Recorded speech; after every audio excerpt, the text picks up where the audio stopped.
Middle grade students. I'm here to talk to you about the end of grade tests that your student will take at the end of the year. So what are the end of grade tests?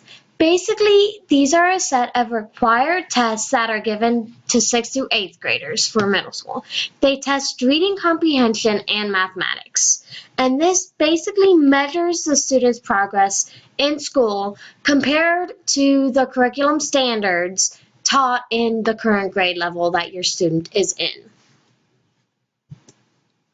So when it comes to scoring, your student will receive a raw score and a developmental scale score. The raw score is going to be the number of questions that your child answered correctly on the test. So for example, if your child has a raw score of 83, that means that your student answered 83 questions correctly on the exam. The developmental scale score is a conversion of the raw score, and it's used to compare your student scores to other students in the North Carolina area. It basically measures growth of your student. So your student will be also given a percentile, and this percentile is a comparison of your child's score to that of all of the other North Carolina students. And the percentile is the definition of percentile is the percentage of students that scored at or below your student's score. So if your student is in the 83rd percentile, then 83% of the students who took this test scored an 83 or below. As you can see in the picture next in this video, the normal distribution is 50%, and that is standard. So it is standard for a student to score in the 50 percentile, meaning that 50% of the students that took this test scored at or below 50%, below the score that your student has.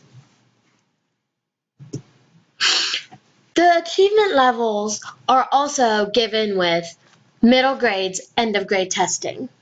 And these are predetermined performance standards that compare with the curriculum to show how your student did in comparison of mastering the standards compared to the normal average.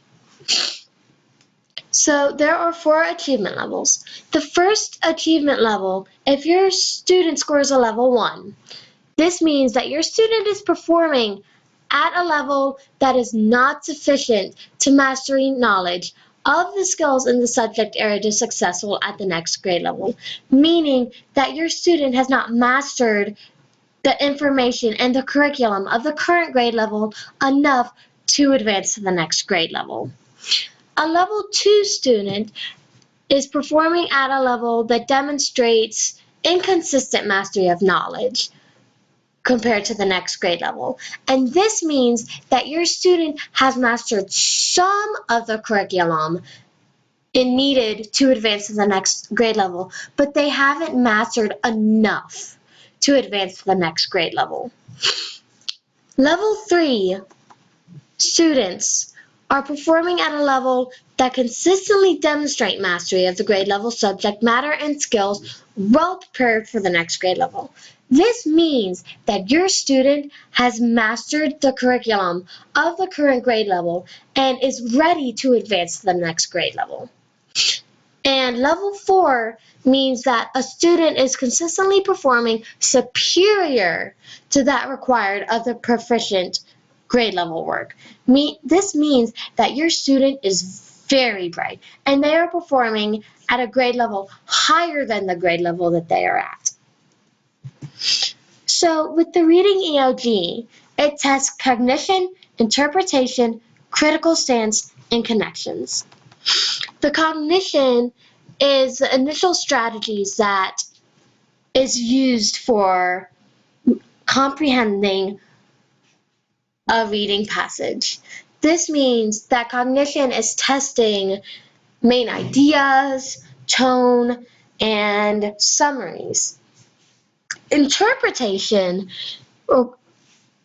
is more of an understanding. So this test, like if the student understands the significance of a test. Critical stance is objective and asks for comparisons between different texts or maybe within texts. And connections ask students to connect it to possibly things they've read before or other tests or other texts. And it also asks them to connect to similar experiences. So, some tips for helping your child with the reading EOG. Give them materials to read. Nothing is better than your child reading. Also, read aloud with your child and discuss the book that your child is reading or that you and your child are reading so that they can gain an understanding of how to explain the text. Also, be a role model for your child and read yourself and show your child that reading is fun. Also, it's important to discuss the purpose of different texts with your child so that they're ready for different types of texts on the EOG. Further tips are you can ask your child questions about the text that they're reading because if they can explain the text to you, they can answer a multiple choice asking about the text. And make sure that your child reads every day. Mathematics EOGs tests applications of mathematics skills that your student is learning in the current grade level. It also tests problem-solving skills for the student and applies models within these mathematic curriculum questions. And it also asks your students to explain responses. While the reading EOG is all multiple choice, the mathematics EOG has some open-ended questions. So your student, if they answer a question, will need to justify or show work for their explanation.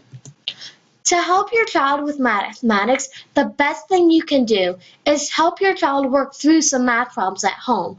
This can be an example of helping your child with their math homework and asking them to explain how they got the answer or to show work and look at their work and make sure that it is great.